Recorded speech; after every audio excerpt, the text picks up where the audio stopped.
आकाशवाणी भोपाल से प्रस्तुत है नरसिंहपुर जिले की चिट्ठी। आलेख आशीष जैन, वाचन स्वर दीपा सिंह। नरसिंहपुर जिले में अच्छी बारिश होने से लोगों को गर्मी से राहत मिली है और किसानों के चेहरे पर भी मुस्कान लौट आई है। बारिश के चलते खेतों में धान की रुपाई का काम तेजी से चल रहा है। हालांकि राहत की बात के साथ चिंता भी बनी हुई है, क्योंकि इस साल अब तक जिले में औसतन करीब 309 मिलीमीटर बारिश हुई है। पिछले साल इसी समय तक 639 मिलीमीटर से ज्यादा वर्षा दर्ज की गई थी। यानी इस बार अब तक पिछले साल की तुलना में आधी बारिश भी नहीं हुई है। फिलहाल जिले का अधिकतम तापमान 32 और न्यूनतम 26 डिग्री सेल्सियस के आसपास बना हुआ है।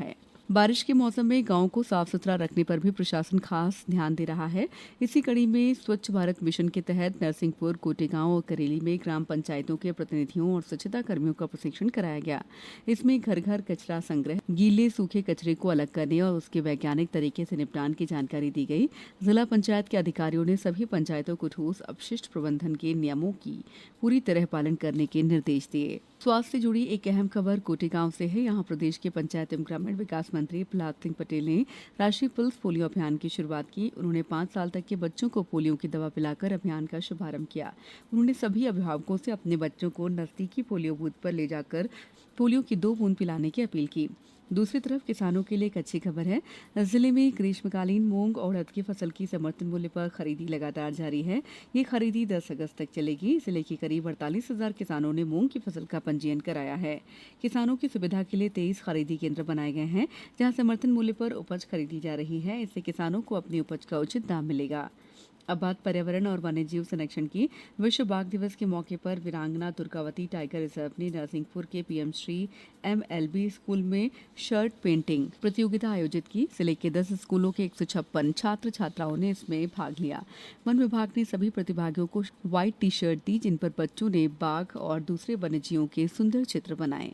विकास कार्यों को भी जिले में लगातार गति दी जा रही है। सांसद दर्शन सिंह चौधरी और तेंदुखेड़ा विधायक विश्वनाथ सिंह पटेल ने लिलवानी गांव में कई विकास कार्यों का लोकार्पण और भूमि पूजन किया। करीब 49 लाख रुपए की लागत से बने उप स्वास्थ्य केंद्र का शुभारंभ किया गया। वहीं नई सीसी सड़कों के निर्माण कार्य की भी शुरुआत हुई।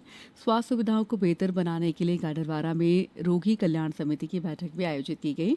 बैठक की अध्यक्षता परिवहन और स्कूल शिक्षा मंत्री उदय प्रताप सिंह ने की। इसमें गाडरवारा, साईखेड़ा, सालीचौका और चिचली क्षेत्र के अस्पतालों में सुविधाएं बढ़ाने को लेकर कई फैसले लिए गए।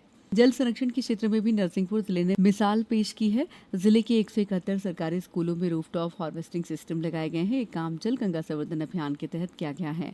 अब ये स्कूल सिर्फ पढ़ाई के केंद्र नहीं हैं, बल्कि जल संरक्षण की सीख देने वाले मॉडल भी बन रहे हैं। और आखिर में संस्कृति और विरासत से जुड़ी खबर। नरसिंहपुर जिले की ऐतिहासिक धरोहरों को सुरक्षित रखने की दिशा में बड़ा कदम उठाया गया है। श्री पार्श्वनाथ दिगंबर जैन मंदिर और हरिश्चंद्र अग्रवाल के संग्रह में सुरक्षित कुल 79 प्राचीन पांडुलिपियों का संरक्षण किया गया है। इन सभी पांडुलिपियों को अब ज्ञान भारतम पोर्टल पर अपलोड कर डिजिटल रूप से सुरक्षित कर दिया गया है। इससे जिले की ऐतिहासिक और सांस्कृतिक धरोहर आने वाली पीढ़ियों तक सुरक्षित पहुंच सकेंगी। जिले की चिट्ठी समाप्त हुई।